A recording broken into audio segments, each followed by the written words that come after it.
Hey, what's up, everybody? Episode 364, Murder Master Music Show, only UGSforlife.com. We got a guest who's been on the show quite a few times, man. This guy's a legend, straight out of Memphis, Tennessee. I'm going to bring him on in a second, the homie DJ Zerk.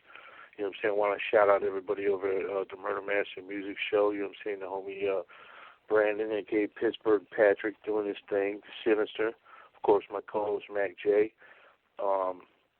Scratch LDP, everybody doing their thing. I also want to shout out to Princess for the heavy promo. She's been pushing the hell out of the show with Zirk. You know what I'm saying? Matter of fact, her significant other, the one and only DJ Cree, is going to be on this Wednesday. You know what I'm saying? Coming up, you know what I'm saying, with a show with TC, so be on the lookout for that. But we got a few classics on deck we're going to play tonight, you know what I'm saying, some Zerk classics. But without further ado, let's bring him on, man, right now. Enough of me talking. You want to hear from him, don't you? What's up, Zerk? Hey, what's up, partner? How you doing? Man, I'm doing real good, man. It's an honor to welcome you back to the show. You been all right? Thank you. Yeah, I'm good, man. I'm great. I'm blessed. Man, that's what I'm talking about, man. Yes, sir. Yeah, I tell you what, you were just recently honored. Man, tell everybody about that, man. That's a huge thing, man. Congratulations, too. Man, appreciate it, man. It was a blessing just to get the living legend. You know what I'm saying? It was like, man, unbelievable, you know. And then to see my girl, Lil Chet, and then she got, I don't know if it was Icon or Female or something, Queen of Memphis or something. But, man, it was great just to see, you know what I'm saying, everybody respond, you know, and, you know, just receiving that reward, man, you know what I'm saying, just, you know, it was great to get, man. Hell yeah. You know what I'm saying? Okay. And well-deserved, too. It's good to be recognized, you know what I'm saying, for your accomplishments. Yeah. You know what I'm saying? Yeah. Right. Especially someone like yourself, you know what I'm saying, because Memphis, you're known all around the world. You know what I'm saying? People, everyone knows about Lock 'em in the Trunk, Too Thick. But I still feel, you know, as a fan of yours, I feel like you didn't fully get your props. You kind of feel that way, Zerk?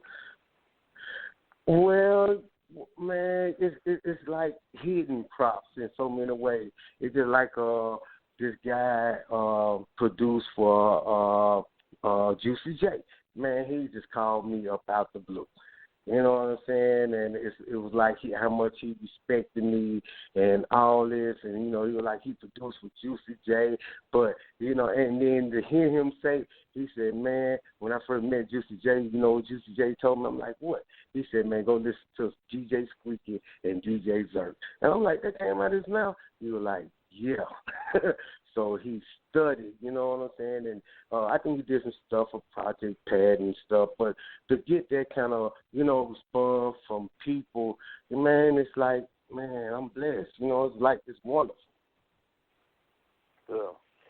Hell yeah. I'm glad. Yeah. I'm glad you at least feel that way, man, because it's good to know, you know what I'm saying, that the work paid off and people, you know what I'm saying, people bumping your music today, and they're ready for more music, man. What do you got on deck?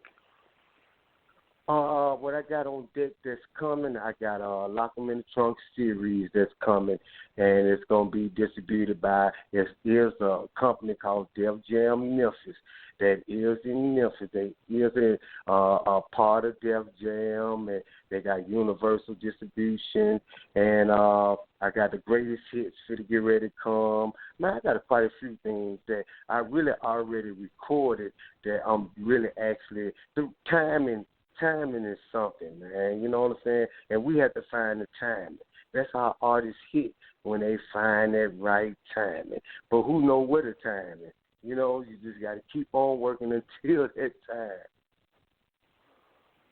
Yeah. Hell yeah, man. I tell you what, it's a good thing to hear that, man. Def Jam Memphis. That's crazy. That's crazy. I remember a time, and I know you remember a time, when there was no industry in Memphis. You guys had to go to, you know, Bonk. You had to go to Texas. Pat went to Atlanta. You know what I'm saying? Right, true. That wasn't there, man. How does it make you feel after all these years to see the industry there now? Well, the industry still ain't here now. Our industry really is in everybody else. You know, it's in people parts of, I'm going to tell you, parts of Atlanta, Florida, and Texas. When I was coming up and I met Pimp C and Bun B, the two difference with us that they played more live music and we did more sample and raw bass. You know, I was supposed to sign with Bun B a long time ago when they did the Pocket Full of Stones. Me and Bun B kept in contact, but with their contract situations, it never happened. But me and Bun B stayed in contact, and that with our music and why Memphis and Texas related at that time before even Atlanta is because our music was slow tempo. They screwed, and what we did, we just slowed our tempo down. Yeah. And, if you would have signed with them, that could have been a big game changer right there, too, because we know T.L. signed with them. You know what I'm saying, Mr. Mike, they did a lot of things with Memphis, of course, right. 8-Ball and MJG. Now, True. What if you would have signed with them, man? How close were you to signing with them? Oh, I was very close. I was just the simple fact that I was selling so many tapes myself. I looked at it wasn't no need for me to, because see, they were signed. I wasn't signed at the time, so it wasn't no. If I'm selling thousands of tapes myself, why would I sign with somebody at that time? It's like I explained to people. Me and DJ Squeaky and the family had a bidding war at the time, and we had a deal before Master P got the deal. It's just that things happened between me and Squeaky that never, that it didn't go through. But we were selling so many tapes at the time, we were like we was our own company. So we didn't, things didn't happen the way we wanted to happen. That's why you hear the DJ Pauls, you hear, I'm going to say the Tommy Rice, the Project Pats, and all them before us. That's why, me and Squeaky saw us. That's why we feel like we don't get that respect, because we didn't accept the opportunities that was there in front of us at first. So once we led that path and we opened that railroad up, other people went through.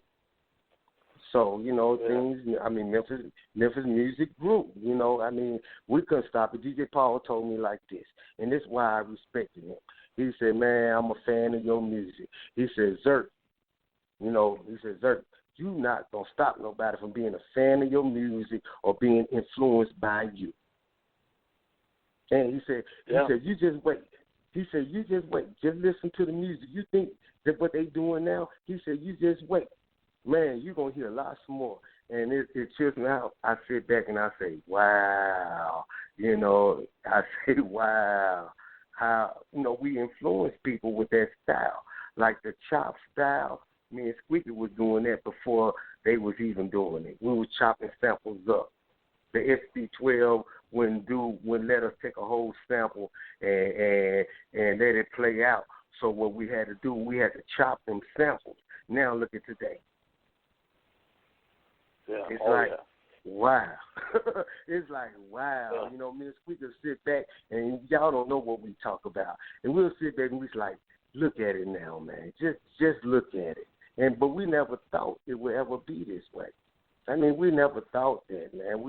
We just never thought it would be when at them times when me and Squeaky was coming up, we were living by the old school rules. And see, that's why I explained to Paul that if you took something from me, it was war.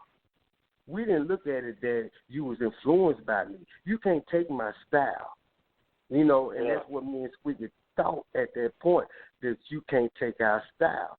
But, man, we didn't never know it was going to be like this, man, that if other people, when I was coming up and I was rapping, it was quite a few rappers out there, but it wasn't many. And them fans that would listen to us and watching us, they became rappers. So that's why everybody say, what happened to the fans? You know what I'm saying? Most of the fans became the rappers. Oh, yeah. Yeah, you guys, it's like you guys planted the seeds and it grew, but, they're popping up everywhere, man. You know what I'm saying? I know. And some of them are phenomenal. I'm sure you've heard. But then some of them like need to really stop fucking with the music. Period. You know what I mean? Man.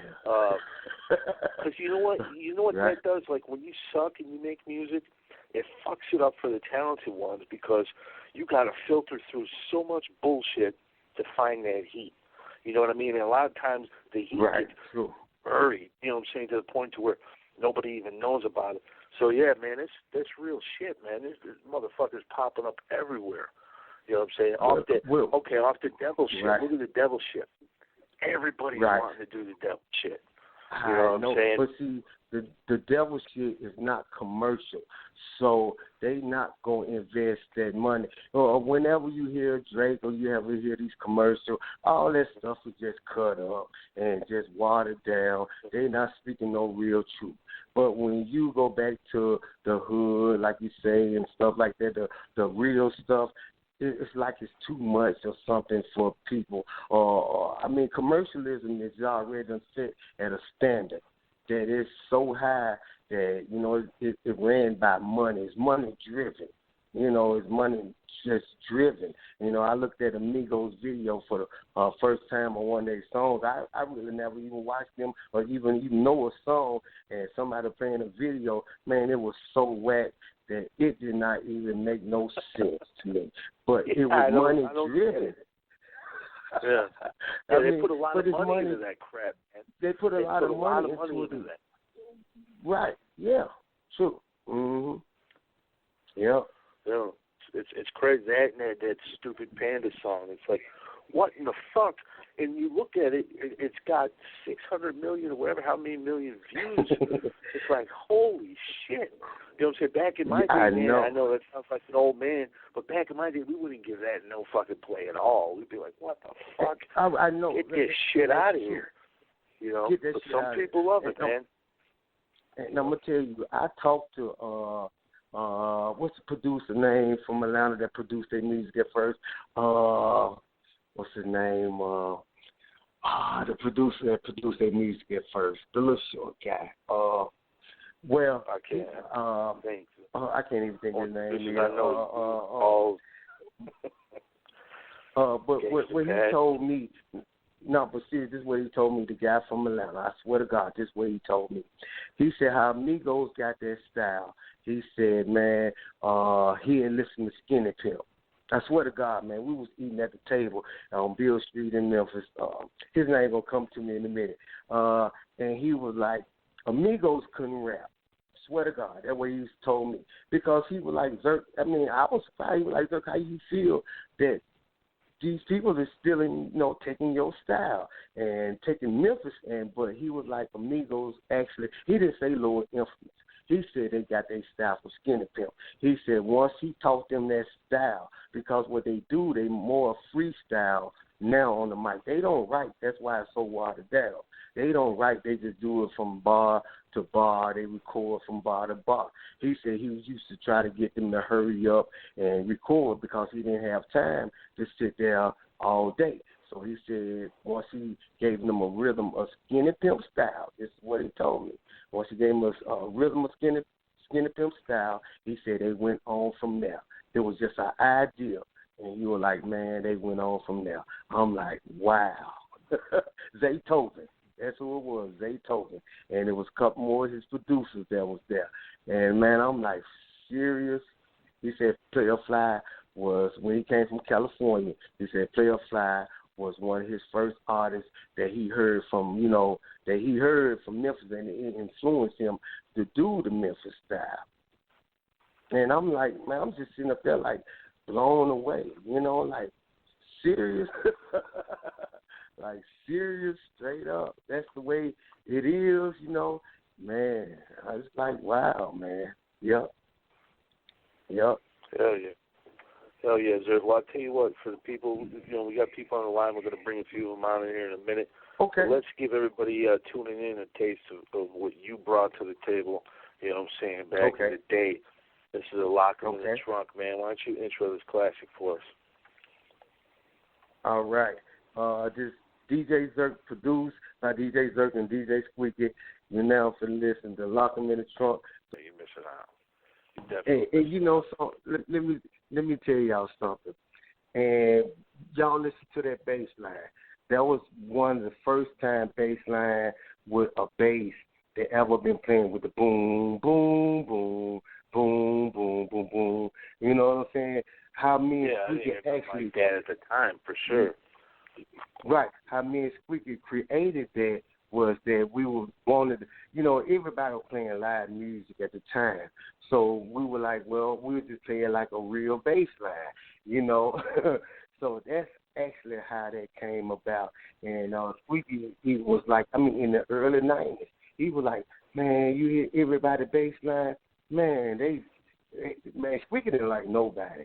I put Squeaky on the phone. He'll tell you he didn't like nobody because he knew when we opened them doors up that everybody was following. We gave the whole Memphis scene straight up. We gave the whole Memphis scene something to go by. Memphis didn't know. When me and Squeaky was coming up, it was a war against real hip hop, New York hip hop, and a war against South music. It was a real war here in Memphis because they didn't want Memphis to be like negative like that. But that's how I got banned for all the radio stations, and the chief of police wanted to charge me and all that stuff, because people was really getting locked in the trunk. You look at the murder rate in 1993. I increased the murder rate in 1993, and they wanted to charge me for them murders. I went on TV and everything, They actually, the cops, this is horrible that they did this to you because your music is a form of artistic expression. So they took your music and basically tried to blame you for the murder rate in Memphis at that time? Yeah, they had to try to blame me for it. Wow. I had to go on live TV and tell people it ain't really nothing but a song and all this stuff, you know what I'm saying? And, man, serious, and that's just the way it was, just because the politics got involved in it. And but they were serious locking people in the trunk, man. They really was. But, it wasn't my fault. Hey, they had it on TV before I even rapped it. Yeah, you know what I'm saying? You're making a song, you're doing music, just like, Eshawn back in the day, a couple kids committed suicide, listened to one of his tapes, they tried to blame it on him. Gangsta Nip had a song about killing cops, and they tried to blame it on him. It's like, come on, that shit's fucked up. If anybody's weak-minded enough to kill somebody over a song, they were going to kill somebody anyway. It might not have been a song now. It might have been a candy bar later. Who knows? But it's crazy, man. It's fucking nuts. But see, Lock 'Em in the Trunk wasn't really, I'm going to put it like this. Lock 'Em in the Trunk was a response song to people that were stealing my music at the time.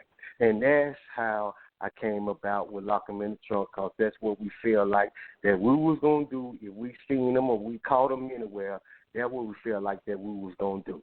We was definitely real. We was hood. Me and Squeaky didn't never expect for this music to blow up like the way it did. And how we came about that song, we was mad at a couple of rappers and producers, and we really wanted to lock their ass in the trunk at the fucking time, and that's how that song came about. We just didn't mention no name. I say, you listen to my verse, I said three guys that we actually wanted to really do this to. We were very serious. It was wars. People don't know, man. I ain't gonna say no rapper name because we like everybody now. I respect now. After Paul said that, I had to realize that my music did to people. So we really did want to do things to people, man. That's how Anna for You Hoes and all that stuff came up, because it was real Anna. And matter of fact, I want to state this out here. I was the first one that actually come up with the word Anna. Then nobody That was when was that, in the 80s or 90s? That was in the 90s. That was in the 90s. 92 is actually 91 to 92 is actually when me and Squeaky started popping off, when we did Looking for the Tune. Yeah, because I remember we got that song with you and Radical T. Straight from the South. And then, of course, you got the one Make This World Go Round, too. That's another classic with Tiny. And then I did produce 8-Ball, Lyrics of a Pimp, and that 1 to the motherfucking 2 to the motherfucking 3. You know what I'm saying? They album, that it was a tape back then I co-produced with, along with Psycho and 8-Ball. All of us was a family at OTS at that time. So all of us kind of produced all them songs. You go back and listen to the 8-Ball. Everybody, it seemed like they made remixes of what I was a part of. It's just like the Skinny Pimp, the Hearst Village Al Capone, and It's the Skinny Pimp, Walking with a Gang. Everybody think that stuff was actually produced by DJ Paul, but it was produced by DJ Zerk and DJ Squeaky. DJ Zerk and DJ Squeaky won the, well, I'm going to put it like this. Skinny found me. You know, he found me. And we met up in the men's restroom at Studio G. And when he bumped for me, him at 211, I took Skinny Pimp. This before he was famous. Skinny Pimp said he went all over Memphis, actually when nobody fucked with him. But when I gave him a chance, and me and Squeaky made him into what he is now, or was, or however y'all want to put it, he was the best at that time. This before Paul was even scratching, or Juicy J was even scratching the surface. That's why I get mad. This is in the early days. This is the early stage when it was birthed. Right. When it was birthed. 8-Ball and MJG, they stuff was, with Suave House was about pimps. It was different type of music. At that time, we came out right behind 8-Ball. And it wasn't no Project Pat and none of these guys. You know, that's why I look at it and I'll be like, it kind of makes me mad in so many ways. It's because them guys don't. It's some that really do give me and me and Squeaky our props and still fuck with us today.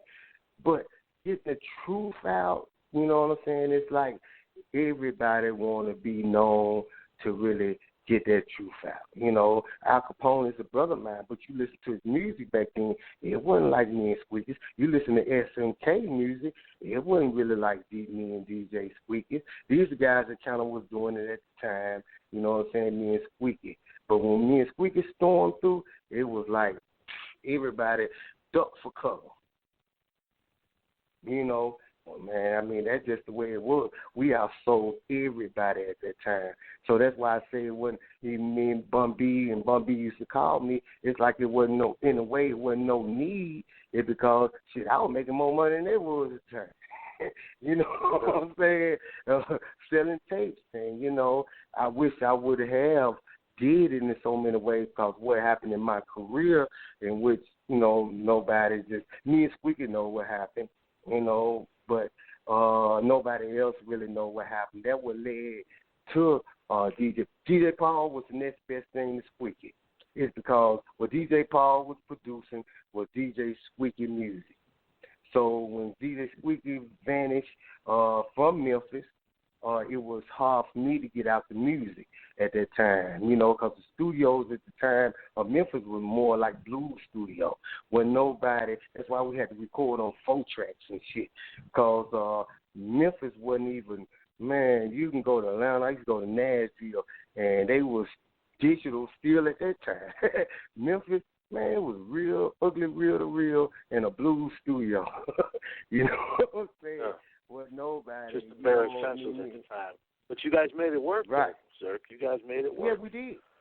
No, we did, man. Yeah. You know, we really did. Yep. A lot of hits came out of it. Let's bring on a caller for you, Zerk. This Lord Sinister out of France, man. How you doing, Sin? Yeah, hi. This is Sinister from France. Yes, hi, Scott. Hi, Zerk, legendary. Yeah. Can you tell us about the track 2 Sick in '93, and also you'll be a pioneer of that Get Buck sound in Memphis. So even before Paul, you know, tell us also about the Memphis pioneers as DJ Sound, or Lil Green, Blackout, and Spanish Fly, you know, Pretty Tony. They paved the way for DJ Paul and Twisted Mafia way before them. Can you tell us about the song 2 Sick and also about right. the Memphis pioneer DJs, like, Right. But you know who really set the way? Who really set the way was Spanish Fly.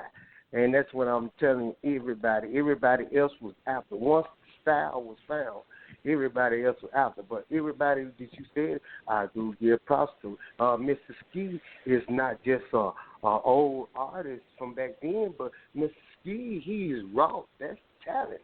I love Ski, you know what I'm saying? Because he got that old school, and everybody think he old school, but Mr. Ski is really a new school. DJ Sound, that's what I'm saying. Man, that's much love to DJ Sound because DJ Sound give me much props. Once we set the standards for that sound, everybody just, man, it was like, man, a hurricane coming through because we had the stereo stores buying it. Everybody, I mean, Memphis was Memphis at that time. We didn't play Atlanta only reason why people got a heard of Texas stuff is because me and Squeaky was DJing it at the club. That's the only reason why people was getting a taste of Texas, you know. And Squeaky, I'm gonna tell you the truth. Squeaky used to be like this. Swear to God.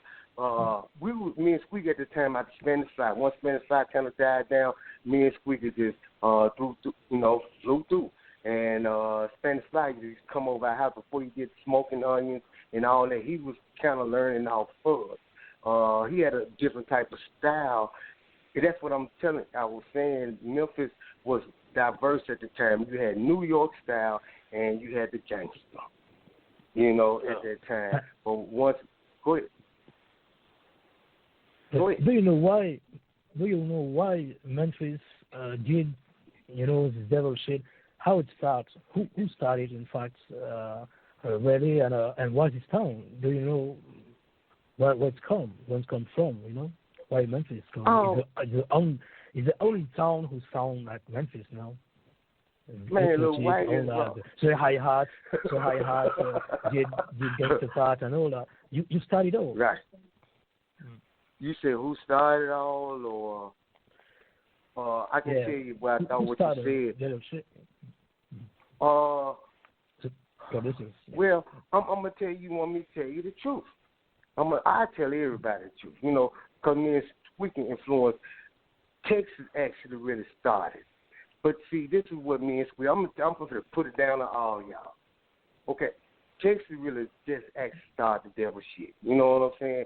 Straight up. We were sort of feeding from the, them Texas guys down there. I want to name all of them. But, you know what I'm saying? That's where the 666 Mafia name really came from. They took a name from another group in Texas. But let me tell you, this is what me and Squeaky did. You couldn't play it in the clubs. So what Lock 'em in the Trunk was, I can do that type of music and make you juke to it. You see what I'm saying? We took all them little formulas and we put it together, you know what I'm saying? But not just taking their style because we was part of the devil shit too. That I don't know what about the devil shit because it was in our music. And that's why I trip out music today because most Atlanta music is dark. You know, but the thing about it, how can I get in the clubs and sell it? So that's how Lock 'em in the Trunk brought about. Lock 'em in the Trunk was really actually, besides Dirty Hoes, was the actually groundbreaker of that type of music. I'm going to do something, goddamn it, just eat your head or something, and then I'm going to make you bump to it. And that was wrong with what was wrong with Texas music in so many ways because you couldn't play it in the clubs. We tried, but you couldn't just play it in the club. So we took that bass and we wang every song. Each one of our songs back then had bass in it. Bass from a New York style, from a guy from New York. They wouldn't even listen to it because they had that long bass, and we were gonna blow your shit. We were gonna blow your speakers and make you go back to the stereo store and get some 15s in work. You were gonna get some motherfucking 18s. You know, you were gonna get something to handle it.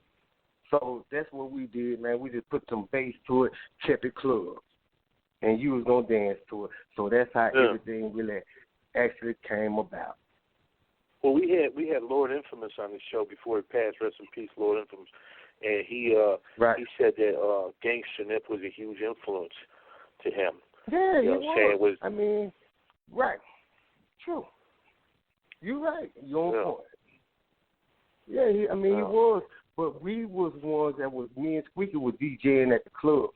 So we was bringing, that's how we actually started, because we were helping UGK get money back then. And, you know, UGK came to Club Memphis, you know, and we brought them in Memphis to perform. But it was like, you know, we helping these people making music, and they ain't really showing their love back. So that's how we really actually started creating our own. Because me and Squeaker was the main DJs at that time. So we had an audience. So that's how things started growing. And DJ Paul used to be in Club Memphis. I don't think he did no juking or nothing, but he came there a couple of times because I used to wonder who was the little dude in a grown folks club with a doll on his hand. Now I used to be like, man, I don't know who that character was before I knew that he was DJ Paul. They used to actually be at the club listening to our music. So that's how everything fed off. And for you saying Lil White, man, one of the coldest white boy rappers I know. I love Lil White because he respect, you know what I'm saying? And, man, that's all you can ask for. He know, everybody actually know where he was born, but they really, that's why I trip out people. When people be talking that shit on the internet, I sit back and I say, y'all just don't even know. Because you had to live it. If you didn't live it, you don't know shit about it. I mean, you don't know nothing about it. Only thing you probably got it from is Tom, and Tom got it from Dick or some motherfucking shit. And only thing you can't do is speak about it. But I know the truth. Squeaky know the truth. DJ Paul actually know the truth. Jay know the truth. We actually know the truth. Before it was the DJ Paul and Juicy J, DJ Zerk, and DJ Squeaky. Why everything got to be the way that we build it? And you just come right behind and do the same thing that we do. Tainer Man came from another hood. Primo came from another hood. Buckshot came from another hood. Project Players came from another hood. So you just going to follow every fucking footstep that we do. You know what I mean? It was wide open at that time. Yeah. Yeah, you guys, you know what I'm saying? You guys were doing it, like you said, you're making a lot of noise and everything. But and that's why we have this platform so people like yourself can tell that story, man. I really commend you for doing that. I'm going to bring on a couple callers there. This is homie Marcel out of ATL. What's up, Marcel, Underground Savior? How you doing, brother? I'm doing all right. I missed a lot of y'all calls because I fell asleep early and stuff. I had got called back to my old job at Emory, so I was off today. So yeah, I can't miss this. What's up, Zerk? Hey, what's up, partner? How you doing? Ain't nothing. I got to give a shout out and thank you for making the music and influence Atlanta and stuff. Yeah, we got to give y'all credit too, man. You know, even though today young generation is horrible right now. I know. Oh yeah, one question. I still can't find that interview you and I don't know who else were with you on Jerry Springer. The one you were just talking about. That was Kilo G. Yeah. Okay. Yeah. Still can't find that video. I mean, that video on the internet. I don't know. Y'all recorded? Y'all gonna put it up yet? Oh, man, I've been trying to find it myself. There was one guy that had it, and he got killed. And he the only one. Kilo gave him a videotape of it, and he the only person that had it. And I've been trying to look and find it, man. You know what I'm saying? Kilo G, our whole thing was ahead of his time, you know, because he was on Jerry Springer before Jerry Springer got wild. It's like Jerry Springer took that idea from him. Man, serious, man. Kilo, my guy, you know what you're talking about. Wherever this is on the phone, he know what he's talking about because he's seen it. He's seen it. Yeah. Hell yeah. That's what I'm talking about. Shout out to you, Marcel. I appreciate you calling in and always supporting the show, man. Hold on, brother. Hold on. Brother, you got any more questions? Got any more questions? Oh, yeah. Y'all got what's the next video y'all gonna shoot? You say what? the next video, music video, y'all right now, everybody can shoot videos now. You don't even need a high budget. You just use your camera phone, or you can buy a drone or anything. Like, what music video you want to really do for Memphis? Well, I'm going to try to do something that came from my old, you know what I'm saying, type of judge. But, man, I'm just sticking to the strip, you know what I'm saying, and just going, you know, some reason you can't rewrite what's going on right now anyhow.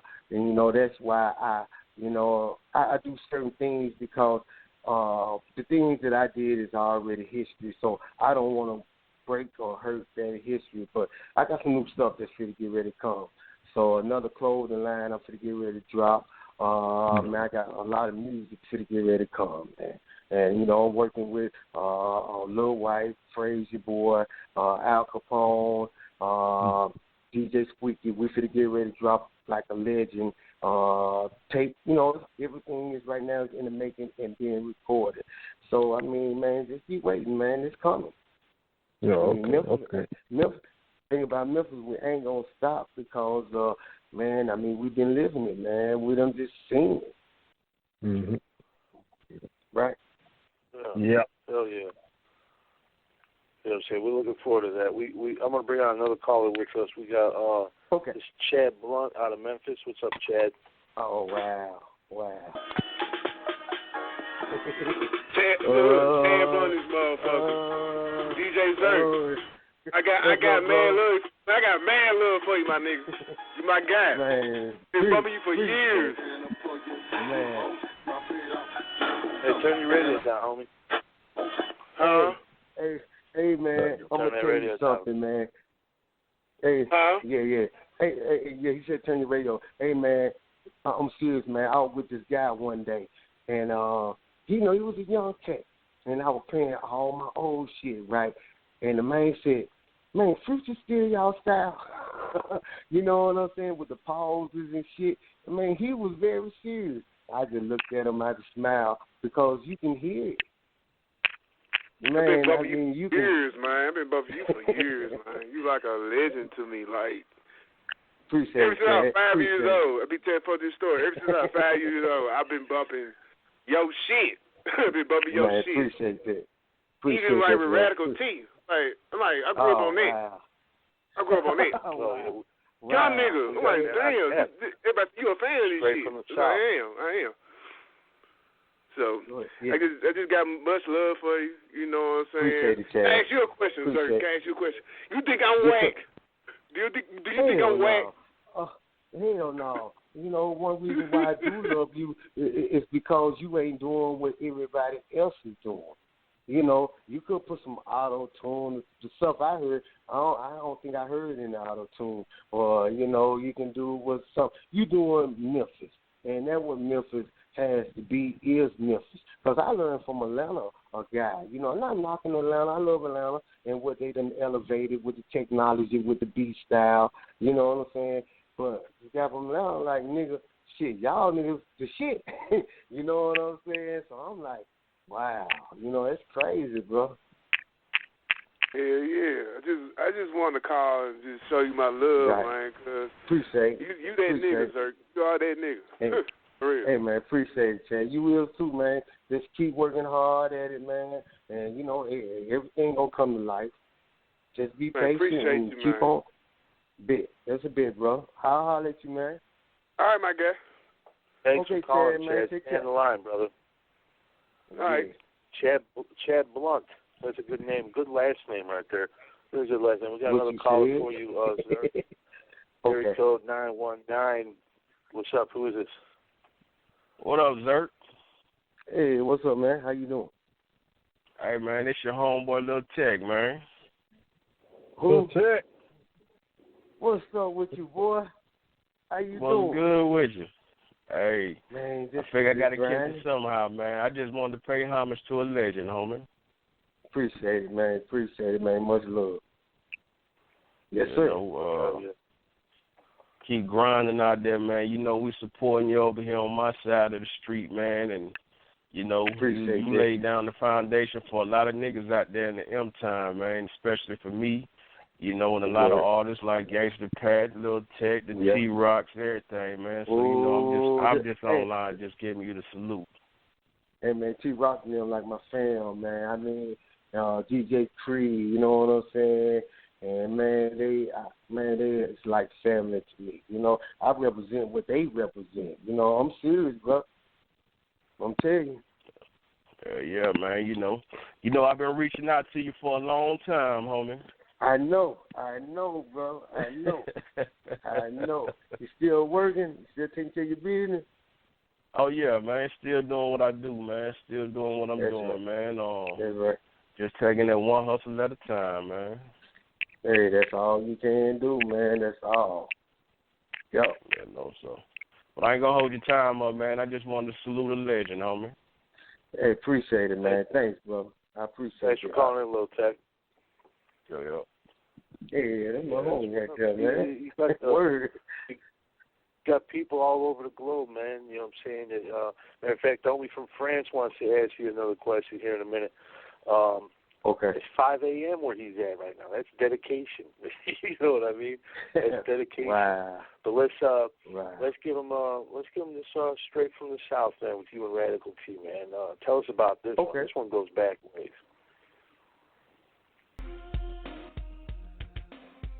Yeah, that beat just rides, man.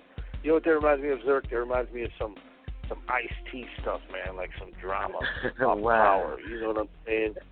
Some cold shit right there. Who got that, man? I ain't even got that myself. What that one? Man, I don't know. I think we had that on the board from last time you were on here, if I'm not mistaken. Yeah, that's an old jump right there, man. I know, man. It probably sells for $300 on eBay or something. Man, that junk. Oh, that's so dope, man. I ain't heard that since, man. Y'all should have jumped with Al Capone on that. Oh, man, that was a classic, man. I mean, a classic album. So I'm going to give a shout-out to Reginald Borland on the strength, you know what I'm saying? So that's where that came from. Yeah. Oh, yeah, definitely, man. Well, the homie Sin from France, he's got another question for you. We're going to bring him on. Okay. Sin, what's your other question? Let's see if Zerk can understand you. He's 1 out of 2. Let's see if you get this one, Zerk. You got the 2 out of 3 championship. Come on, Sin, shoot it out. Yeah, but again, can you tell us about the album Lock 'Em in the Trunk you did with Too Sick and the song Crazy Hypnotic Anthems like Life to Die produced by Shotgun and Squeaky, and also To My Niggas produced by Albert Perkins. Can you tell us about these 2 tracks? Wow, very crazy. Get back sound. Man, you wouldn't believe, man, actually what you said is how we felt, man. We didn't care if we were going to die that next day or that morning or whenever. So that's what I'm saying. That's how actually that music came about because, you know, it was like with that Too Thick, it was war. You know what I'm saying? It was just war. We was mad at people, what they was doing. So that's how everything, I think that really brought out our best. It was that Too Thick, you know. So, you know, that all sums up, man, that album is a classic, you know. So, you know, it was more just a war type, you know, that we felt like that, man, we was just going all out. Mm-hmm. Yeah. Also, I think about you talk about, just before, about the earlier producers. I think also about Psycho was really underrated also. And also... what you know about Psycho? Yeah. Psycho? Psycho was a genius producer also. And also about Scarface Tell Me, he did an unreleased track called The Devil Made Me Do It. And he never dropped it because his mother burned it. It was crazy shit at this time, the devil shit first. But you wouldn't even believe Psycho was the main producer over that song you just heard with Radical T. He was one of the main producers at OTS Studios. OTS was led by Reginald Borland. We had Gangsta Pat, Tila. He was with a group with a guy named Cody at the time. They bought him JB. Psycho was producer. I was a producer. Man, it was a lot of stuff, man. We spent many nights in that studio like day and night, you know, coming up with albums and all that stuff, man. So there was so much history in that OTS building. And actually, at that time, I was bringing DJ Squeaky in. I mean, what the guy had really was a legacy because he really had the whole Memphis, sold up. So, all that, Go ahead. Shout out to Reginald Boylan. At this time, when 8-Ball MJG be called DOA at this time. DOA, it was the name. Yeah. Well, actually, I believe that what they was called at first was DOA. See, people don't even know that DJ Squeaky was 8-Ball and MJG producer and DJ at the time. But something happened between DJ Squeaky and 8-Ball. They had dropped Squeaky. So when Squeaky was out there, me and Squeaky were coming best friends at the time. So I picked DJ Squeaky up. I was with a whole other group at that time, where I was leaving on the strength at the time, because on the strength, everything just fell apart. So me and Squeaky was friends because I was bringing him, trying to get him up there. But see, him and 8-Ball and MJG had a problem at the time, so I was slowly trying to bring him in. So that's when really, actually, the truth, that's when everything really started happening, was after On the Strength broke down. That's when me and Squeaky went ahead and just said, we're just going to do our own. Mm-hmm. Yeah, and these times there were battles with 8-Ball, Squeaky, with Scarface, in the studio, all that as the first. Against about what's seen as LL Cool J at this time. as a pioneer. Yeah. So, right. Southern Level, all that. Go ahead. Well, that's what's up, man. That's what's up, Sam. You got any more questions for DJ Zerk? Wow. Well, hey, man, I appreciate you coming on. I appreciate you coming on, man. Always for friends, man. Hey, I bow down to you, brother. Man. Shout out to Stan. He's always promoting the show, doing his thing. Also, shout out to everybody that called in. You know what I'm saying? Shout out to the princess for promoting for us today. Yes, sir. Princess. She one of the best promoters. We've been coming and working together, and man, it's about building. I'm building the brand. That's why I'm telling y'all, I got a whole bunch of stuff. I'm dropping some old stuff even that I never even dropped before. I got some stuff that is going to come out on. You're going to get the DJ Squeaky's, the original, Kilo G, Tony Down, Buckshot. I got some more stuff that we never even released. So we watching for it. Yeah. Definitely. And if people want to get at you for beats or for features, what's the best way they can reach you? You can hit me up at 901-825-2899. That's 901-825-2899. Or you can contact me at djzerk901@hotmail.com. Man, that's what I'm talking about, Zerk. Always an honor to have you on the show. Before we go, though, I need a favor from you because I never got this before. Yes, I always forget to ask you. Man, can you give us a drop for the Murder Master Music Show? Oh, yes, sir. This DJ motherfucking Zerk on the Murder Master Music Show. You dig? That's what I'm talking about, Zerk. Thank you, man. I really appreciate you. Man, appreciate y'all. Always. Salute to y'all, man, and everybody that listen and tune in. Hey, take care of yourself. Definitely. Memphis legend, DJ yes, Zerk. Sir. One of the true pioneers of the game. My hat's off to him. Salute to him. We look forward to having him on the show many more times in the future. Go out and support everything he's doing. Make sure to cop that album that's coming out soon. DJ Zerk, Memphis Icon, Greatest Hits, 1993. That's dropping in March.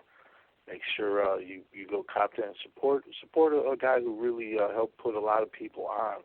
And set the bar high, man. A lot of people, like he said, man, him and Squeaky made it possible for a lot of people to do what they do. So shout out to DJ Squeaky as well. And if you go back in our archive, I forget what episode it was, man, just go to UGSforlife.com. you're going to hear an episode with DJ Squeaky, with DJ Zerk called in. Two of them chopping it up, man. Some dope history. Right? Man, don't you like hearing that type of fire music in 2017? I mean, Jesus Christ, that's what the fuck I'm talking about right there. Let's bring on the homie Pittsburgh Patrick. Man, Pittsburgh. Yo. That track, I can't get enough of that Klondike track yet, man. Did you hear the DJ Zerk show, man? It was a dope show, wasn't it? Hell yeah, man. Shout out to DJ Zerk, man. Oh, yeah. That guy, he's a great interview, too, man. That was dope, man. There wasn't a dull moment in that show, man. You know what I mean? It was a great interview. A lot of information, very informative. Got to tell a lot of his history, you know what I'm saying, and the history of not just himself, but, you know, a lot of Memphis artists as well. Very good show. Going to enjoy its spot in the archive. Man, I'm telling you, we're just knocking shit out the fucking box. And next week, it ain't going to stop next week either because, you know what I'm saying, we got a lot of shows lined up. You know what I'm saying? You got the homie New Orleans bounce legend and Ricky B, man. That's going to be huge right there. Big. On the same show, we got the homie D-Tag, you know what I'm saying, out of the Netherlands, fire producer. Then Tuesday, we got the homie OG Ron C, another one that you got for us. Shout out to Pittsburgh Patrick, man. He's going out there doing that shit. He's a real booking agent, and he ain't name dropping. You know what I'm saying? He ain't going around name dropping other show. Hey, man, we know DJ Vlad, and you know what I'm saying? He ain't on that shit. He's professional. So shout out to you for doing your thing. Yeah, I don't understand. Like, I just came into this shit. I never planned on doing this shit. I planned on calling your show one fucking time to congratulate you on 300 episodes. You know what I mean? That was my only intention at the beginning. You know what I'm saying? It's just to call you one time to congratulate you on 300 episodes. And then, you know, everything just, the rest is history. You know what I'm saying? But then, you're doing a great thing. There's certain guests. Yeah, there's certain guests that I want on, and like we had the homie Doggy Diamonds on. I never even once thought like, oh, we should hit Doggy Diamonds up to see if he can hook us up with so and so. You know what I mean? Because that's just not what the fuck you do, man. Yeah, you don't name drop, man. You don't fucking name drop. You know what I mean? Like, I respect the hell out of Doggy Diamonds. This show is excellent. You know what I mean? He's had a lot of huge guests. The last thing I would ever do is disrespect him by using his name or asking him for numbers and shit. That's just something you don't do, man. And there's people that some of us just don't understand. You know what I'm saying? Simple, basic rules. Yeah, you know what I'm saying? As far as the game goes. If we were to hit up Doggy Diamonds or use his name to try to get a guest, that is the biggest slap in the face to what Doggy Diamonds has done. Like, you should respect the work he's put in to get those guests. You know what I mean? Yeah, you shouldn't don't realize how hard it is to do so. Bullshit. You know what I mean? So all the guests that you've had, I mean, that's just a smack in your face. You know what I mean? So fuck all that bullshit. Fuck all these people. Sure, man. Real shit. Well, we're keeping it moving. And then Wednesday, you know what I'm saying, we got another double episode Wednesday. You know what I'm saying, DJ Creed's going to be on first, followed by the homie TC. You know what I'm saying? That's going to be a dope show. We got a lot of good music coming out off of that as well. Then the day after that, Thursday, man, we got the homie Crooked Eye, Slaughterhouse. You might know him. He's got some new music coming out, so we're going to be definitely chopping it up with him, seeing what's going on with him. We're just going to knock it out tomorrow, episode 40 of Underground Saturday Night. Those of you that tune in to the Murder Master Music Show, tune in to Underground Saturday Night as well. Make sure you check out the music. Mac J, Velvet Rose are playing, the news, and all the stuff's going on. And Sunday we got the Church of Reality. We ain't stopping. But hey, Prez, real quick. We appreciate it. You know what I'm saying? Yo, Prez, real quick, brother. Sorry to cut you out. Just want to make sure we got this out there, man. On Monday, not only do we have New Orleans bounce legend Ricky B and D-Tag from the Netherlands, an hour before that, you can catch us all on No Fucks Given Radio. Catch everybody from Murder Master Music Show. Being interviewed by No Fucks Given Radio, so it's kind of like a triple episode, kind of. You know what I'm saying? So we're going to invade No Fucks Given Radio for a little bit and chop it up. Yeah, man, it's going to be fun, man. Them motherfuckers, their show is interesting as hell. Their host is, he's a little out there, man, but he's good people and shit. Like, hey, I'm not all there either, brother. So it will mess good. Man, like, he likes to have fun with it and shit. You know what I'm saying? One guy called in the show earlier today, and he called in the show, and he's like, I'm like, you want to come on and talk to Zirk? And he's like, yeah, but first let Zirk talk. And I was like, no, man, I'm just going to let you talk. How about that? Of course I'm going to let Zirk talk. You think I'm going to bring you on and say, sorry, Zirk, the show ain't going to be about you tonight. We're going to, this random caller from Randomsville, we're going to have the whole hour about him. You know what I'm saying? So, yeah, I'm going to mesh good with No Fucks Given Radio, man. Shout out to them guys for having us. Shout out to everybody else that's wanting to interview us. We've been putting in work for years, you know what I'm saying? Shout out to the homie T-Rock. I just heard he's going to be dropping 10 albums. You know what I'm saying? I had the pleasure of reviewing some of his music back in the day of Murder Dog. You know what I'm saying? 10 albums. Wow. Now, when 10 albums on one day? 10 albums on one day. He's gonna try to up the ante a little bit. We had him on the show last time, or well, the time before last. He said he was done. He was going to do a double album, and that was it. And then last time we had him on the show, I says, well, what made you change your mind? And he says, well, K. Reno dropping them 7 albums, man. He's like, that was good for hip hop. And I kind of figured, man, that knowing T-Rock and the type of discography and music that he has, and his work ethic, I kind of figured in the back of my mind, man, I bet you he's going to try to do 8 albums. Well, here he comes. I'm going to do 10. You know what I'm saying? E40 probably going to come out and say, I'm going to do 15. You know, and then K. Reno going to do 20. I mean, you know, but I'll tell you what, that's going to be phenomenal. If he pulls it off, which I'm sure he will, it's going to be phenomenal for hip-hop right there. Shout out to him. Shout out to K. Reno for dropping the 7 albums last year. The underground's living great right now, man. And the legends, man, like, we're in a good place, man. I think a lot of people had enough of that bullshit that's out there, man. Because, I mean, everything from K. Reno to drop 7, T-Rock's dropped 10. T-Pain fucking shit. Every artist wants T-Pain their voice. Every artist wants to copy the trends, man. So, the underground is where it's at. You know what I'm saying? People are working together. And all that you know what I mean? bullshit. There's a lot of collab albums together. We just got the news yesterday that Koji Rap is coming out with another album. So, like, there's all kinds of good shit going on, man. And you know, Koji Rap on the show. Had enough of that